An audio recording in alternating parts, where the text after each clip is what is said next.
Sangha, c'est un espace où on devient écologiquement conscient, on développe la conscience écologique, comment le monde fonctionne. C'est le premier composant de Sangha. Et on appelle ça en anglais ecological literacy, comprendre ce que se passe. C'est le premier élément de ce qu'on va s'engager, changer la mentalité, le regard sur la nature. Ce n'est pas un monde comme des machines, c'est un monde systémique, extrêmement relationnel. C'est ça la première conviction ici à Sangha. Deuxième, on utilise cette nouvelle vie, nouvelle manière pour construire de nouveaux outils, la technologie. On appelle ça la technologie authentique qui découle de cette nouvelle vision écologique. Et comme ça, on va abandonner les anciennes technologies qui nous amènent le problème. Cette nouvelle technologie fait face à la fois problème environnemental, productivité, chômage et tout ça. Les défis du monde aujourd'hui, c'est la dégradation de l'environnement, c'est la pauvreté et l'emploi. Donc, dans cette nouvelle vision écologique, tout attaque en même temps. C'est ça la plateforme de Sangha. Donc, deuxième élément, après avoir développé la vision holistique, la vision écologique, ensuite, donc Sangha aussi est un centre technologique, parc technologique, où ensuite, on ramasse ça partout, de l'université, des pratiques indigènes hier, mais surtout utiliser ça, que la nature parle. Donc, ce que nous faisons, se mettre dans une plateforme où on apprend les feedbacks. Donc, Sangha, on fait la recherche au pied nu. C'est vraiment important, chercher la connaissance. On peut avoir les informations qui viennent, mais à Sangha, c'est une zone où on développe cette culture de continuellement se former, apprendre. Cet apprentissage, cette connaissance nous aide maintenant à mieux gérer la nature. Donc, on fait ça, la vision biomimétisme.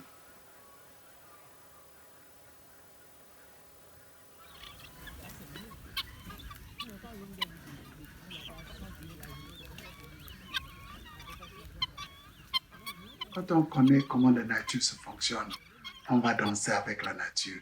Donc, la technologie Sangha, c'est danser avec la nature aujourd'hui. C'est ça que nous faisons. Si on va danser avec la nature va sourire. C'est une raison, comme vous avez visité aujourd'hui, la technologie Sangha, comment danser avec la nature. La nature coopère. C'est une raison que vous voyez la productivité. Donc, on produit plus, mieux avec moins. Et c'est ce que vous avez fait. Donc, c'est deuxième aspect de Sangha, développer cette technologie, à continuer à rechercher, regarder la nature, que c'est la nature qui nous apprenne. C'est ça, une manière de faire la recherche.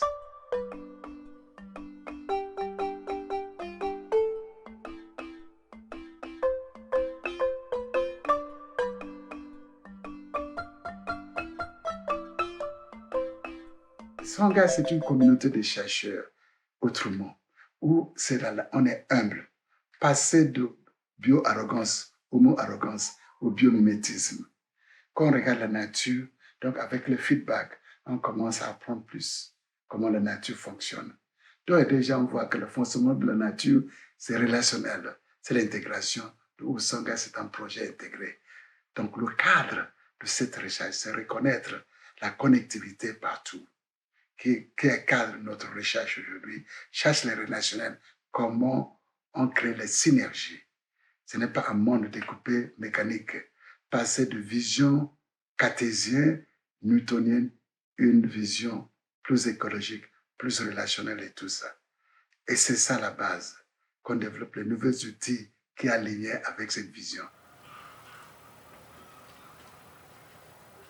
Là, nous sommes au niveau du système d'épuration bête. Là, vous avez la douche et le WC toutes combinées. L'eau issue de la douche et du WC sont purifiées par la jacinthe d'eau, puisque la jacinthe d'eau se nourrissent les déchets nutritifs qui sont dans l'eau, qui leur permettent de remuer leurs feuilles. À chaque fois qu'ils sont en train de remuer leurs feuilles, ils purifient l'eau. L'eau purifiée sert maintenant à faire le levage du poisson. Ça peut aussi servir à arroser dans le jardin. Mais au retour, nous prenons ces jacintes d'eau mélangées avec les fientes des porcs qui servent maintenant à produire le gaz, le méthane que nous utilisons également. Une fois il y a le parcours de cette eau purifiée, servent maintenant à faire le levage des silures ici dans ce bassin-là également. Mais une fois déjà l'eau est valorisée, encore nous prenons au retour qui sert maintenant faire au niveau de l'étang, qui sert toujours pour faire le levage des poissons au niveau de l'étang. Mais là, cette eau est encore repompée dans un château qui sert maintenant pour alimenter le jardin également. Songhai, c'est en zone de production. Donc, les chercheurs au pied nus, avec la nouvelle vision, avec la nouvelle technologie, mettent ça en pratique. Donc, Songhai, c'est un parc technologique, un parc de production.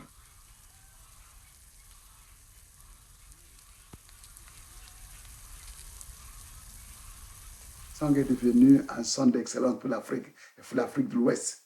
Les deux, ECOWAS, les États de l'Afrique de l'Ouest déclaré Songhai centre d'excellence. Le Ban Ki-moon, quand il était secrétaire général, quand il est passé ici, il était émerveillé. Il a déclaré Songhai centre d'excellence pour l'Afrique. Donc ça continue. Donc Songhai est devenu un projet. Comment c'est un hectare? Il y a des zones au Bénin, 500 hectares. Au Nigeria, on a signé dans toutes les zones agroécologiques du Nigeria, des bassins de rivières, on appelle ça River Basin. On a signé un contrat avec pour développer les systèmes durables, productifs partout maintenant. Ça commence. Mais la clé, c'est pour former une masse critique des jeunes qui sont totalement différents, qui sont équipés différemment. C'est eux qui sont capables d'ouvrir, de changer notre monde aujourd'hui.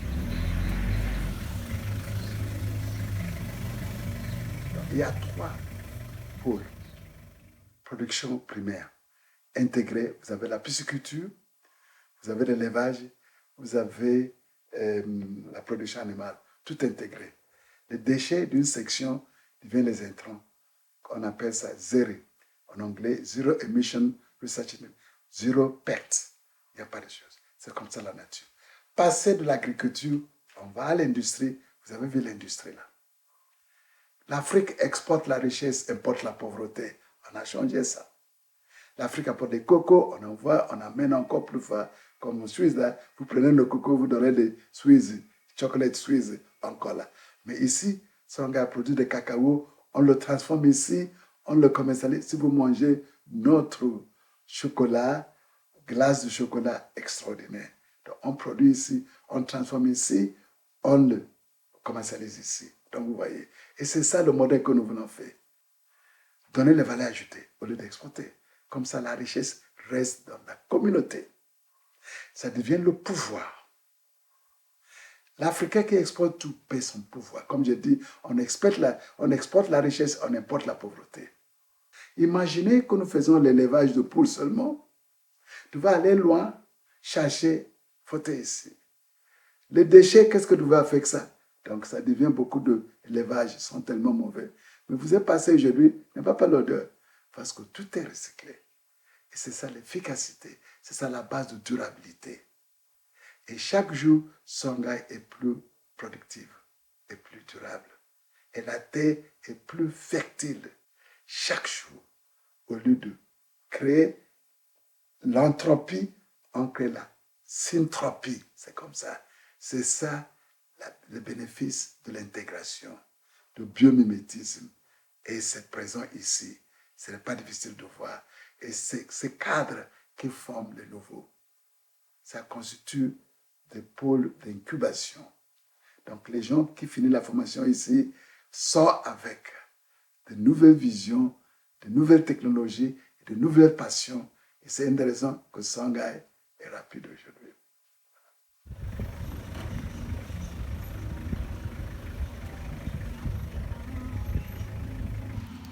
Regardez, tu es vraiment plein de... Vous voyez ce que ça passe? Voilà, tout ça, on attire les insectes.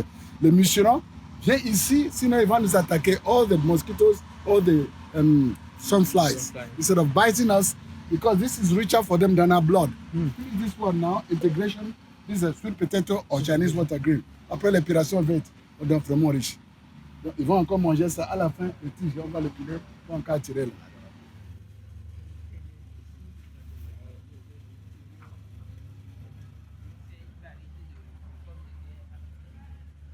Songhai, c'est un centre de formation pour sortir une masse critique des jeunes totalement différents qui sont capables de créer un nouveau monde. monde intégré, monde holistique, monde vraiment ça. Donc, on a créé une nouvelle culture de respect de l'environnement et de l'environnement. Et ça crée une communauté d'égalité. Bien que je suis chercheur, je suis producteur, je suis paysan et tout le monde. Donc, j'ai créé notre monde, le monde de la paix. Comme il n'y a plus de stratification, nous sommes tous de production, nous sommes tous des penseurs, on crée un nouveau monde, une vraie communauté qui est large et inclusive aujourd'hui, vous voyez. Donc voilà ce qu'est Songhai. Donc après avoir formé les gens, le travail n'a pas fini. On va encore, Songhai, c'est aussi un centre de service. Les gens qui sont formés, on va les aider à créer les emplois.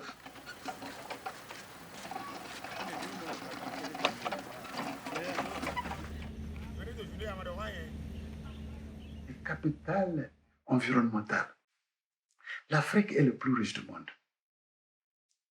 Mais donc, il faut, pour rayer la pauvreté, il faut qu'on commence à regarder de près ce capital environnemental, les insectes, les mouches, les algues et les bactéries et les micro-organismes, des niveaux trophiques et tout ça ensemble. Là, ça, c'est le reproducteur du maculatus. Donc, après avoir fait cela, après avoir venu à l'étape de reproducteur, on leur dépose de condois. Et ils vont là-bas pondre des œufs. Ça, c'est le condois, ça, c'est la provende, ça, c'est l'eau, et ça, c'est les feuilles qu'ils consomment. Après avoir incubé le condois, 12 jours au plus, il y a l'éclosion. Alors, l'importance de l'élevation des grillons, c'est le taux de protéines qui est dedans.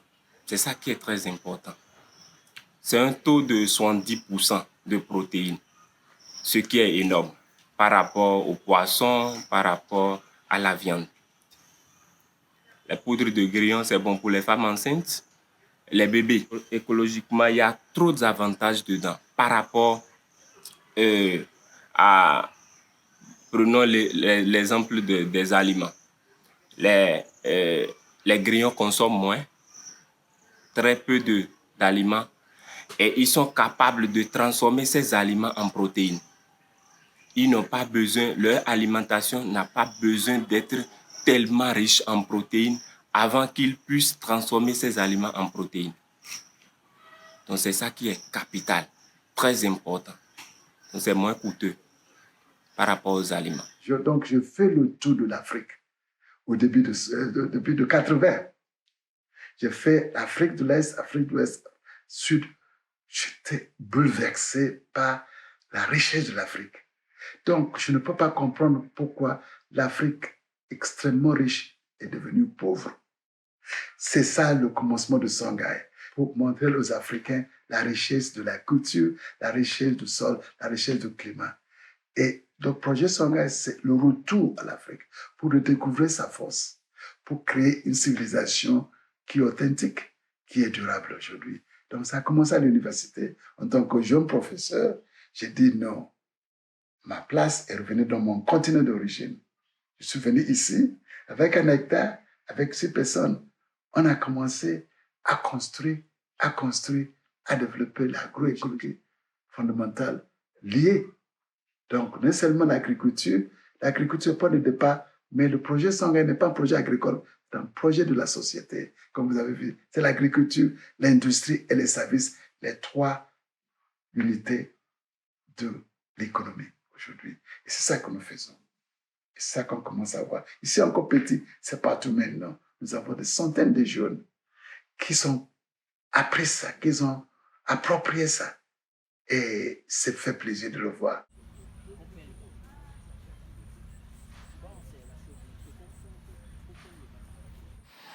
Donc là, nous sommes au niveau de l'élevage des poulets de chair. Là, nous faisons le levage sur les pilotis, c'est juste pour mieux récupérer les fientes. Donc, pour mieux récupérer les fientes, nous mettons les pailles en bas. Les fientes tombent directement sur ces pailles. Et puis après, on récupère les pailles et les fientes qui servent maintenant à faire du compost pour fertiliser le sol au niveau du jardin. Mais pour nourrir ces poulets, nous produisons de la provende. La provende, c'est un mélange de céréales fabriquées, mais en tenant compte aussi les éléments nutritifs dont ces sujets ont besoin pour leur croissance, pour les nourrir également aussi. De deux, si nous mettons les arbres un peu partout, c'est que les arbres leur libèrent de l'oxygène. Au retour, les arbres absorbent le gaz carbonique. Mais après chaque élevage sur pilotis, il faut maintenant désinfecter les pilotis, laver, faire passer la chaux et pour le laisser au veillage sanitaire avant de ramener encore d'autres sujets sur ces pilotis également. Donc si nous le faisons sur les pilotis, c'est juste aussi pour éviter les maladies, les parasites également, puisqu'ils ne sont pas en contact avec le fiente également aussi. Ça permet d'éviter les infections, les maladies également aussi à ce niveau-là aussi.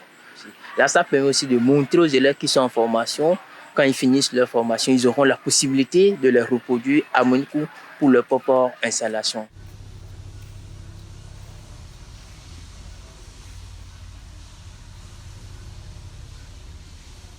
Le défi de demain, c'est quoi?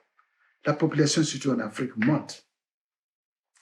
Donc, la superficie par capita diminue. Donc, c'est des recettes pour la guerre, pour le conflit. La population monte, la terre diminue. Donc, il y aura des conflits. Mais qu'est-ce que nous faisons? Ce qu'on dit maintenant, la seule solution pour que chaque terre soit plus productive chaque jour. On déclenchait les forces de la nature, les micro-organismes, et c'est ce qu'on a fait aujourd'hui. Avec ma formation scientifique, on pouvait déverrouiller, on va ouvrir avec la clé. C'est la science écologique, la science, la nature, les bactéries et tout ça. Ils sont extrêmement, quand ils travaillent ensemble, ils créent des synergies. 2 plus 2 n'est pas 4. 2 plus 2 peut être 10. Donc la synergie, on peut multiplier énormément. Donc nous sommes entrés dans la logique de multiplication de capacités, multiplication de possibilités, pas l'intégration. Quand on fait l'intégration, c'est des symphonies, c'est des miracles. Et c'est ce que nous faisons aujourd'hui. Donc nous pouvons éviter la crise.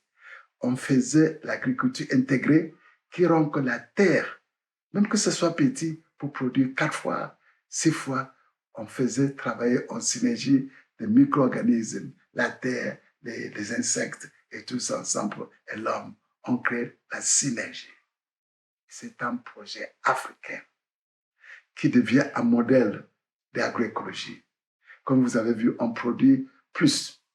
La qualité de production extraordinaire. La productivité partout, toute l'année on produit. Depuis l'irrigation, depuis tout ça. Mais commencez par le sol. Le fait que le sol devienne vivant. Le sol n'est pas mort. Le sol est vivant. Donc, si on a arrêté le sol, avec ça, on produit n'importe quoi.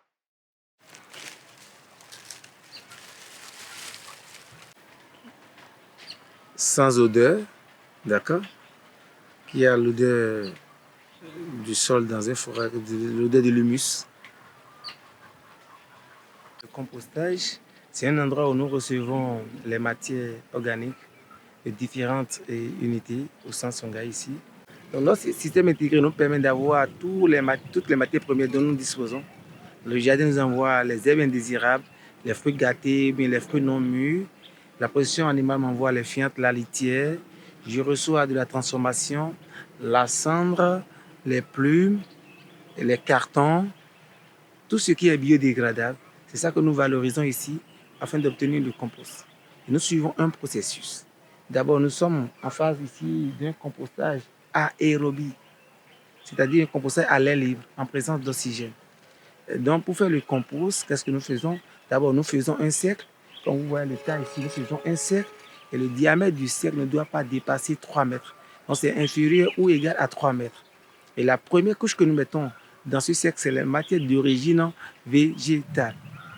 Et la couche, l'épaisseur de cette première couche que nous appelons le lit du compost, varie entre 15 et 20 cm. Et après ça, nous arrosons. D'accord? Et la deuxième couche, c'est les matières d'origine animale. Les fientes ou la litière, d'épaisseur 10 à 15 cm. Et nous arrosons toujours parce que nous devons savoir que les paramètres pour obtenir un bon compost, nous avons les matières premières, les micro-organismes, nous avons besoin de l'eau, nous avons besoin de l'air, de la chaleur qui se passe à l'intérieur de ce même tas. Et après la deuxième couche, il y a maintenant une alternance au niveau des couches. Tout ce que nous disposons, nous mettons dans ce tas. Les couches les unes après les autres. Matière animale, végétale, les plumes, les cartons, la cendre, jusqu'à ce que le tas parvienne à une hauteur de 1,50 m. Et lorsque le tas parvient à cette hauteur, nous couvrons ce tas. Vous voyez, nous avons les branches du palmier ou les nattes. De l'autre côté, nous avons les lianes de melon, de pastèque ou de la patate douce. Étant donné que les micro-organismes responsables de la décomposition des êtres vivants aérobies, la plupart d'entre eux, les champions, les bactéries, ils sont des êtres vivants aérobies. Donc ce sont eux qui font bien le boulot. D'accord? Et les retournements chaque mois, ou lorsque vous avez une main-d'œuvre disponible, vous pouvez faire votre retournement chaque 3 semaines. Et après ça, vous avez maintenant un produit fini qui est le compost que vous pouvez utiliser. Non seulement c'est un fertilisant, mais ça permet également de modifier la structure du sol. Parce que le compost, ça fait à quoi? Ça nourrit le sol, et c'est le sol qui nourrit les cultures. Vous devez savoir que les matières que nous utilisons, le compost est très riche, que ce soit en éléments minéraux majeurs ou en éléments minéraux mineurs que nous appelons les oligo-éléments. Donc le compost, c'est vraiment une richesse, c'est un or que nous devons valoriser. Le plus important, c'est l'homme, c'est la nature. Et si on comprend ça, donc la place de l'argent devient relative.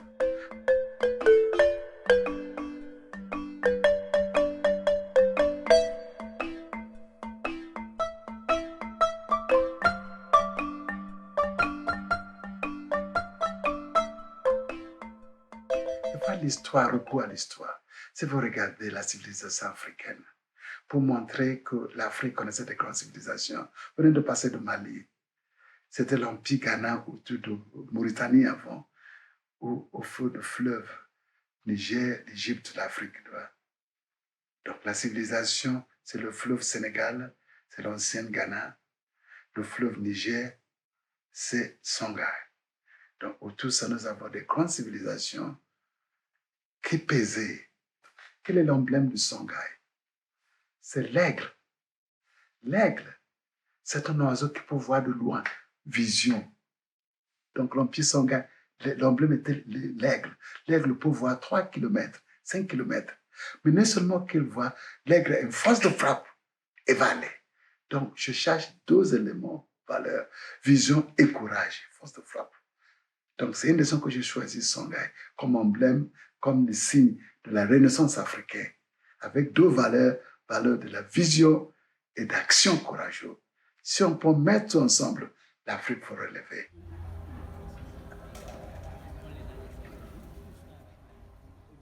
Donc Songhai est un laboratoire, une transition vers une autre agriculture génératrice de l'emploi par extraction de la richesse, génératrice de la richesse.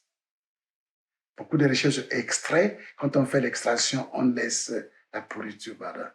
Donc pour nous, il faut générer pour que ça soit bien partout. On appelle ça technologie authentique. Et voilà ce que nous faisons aujourd'hui à Songhai. Et ce que vous allez voir, j'espère que de plus en plus, les gens commencent à comprendre ça.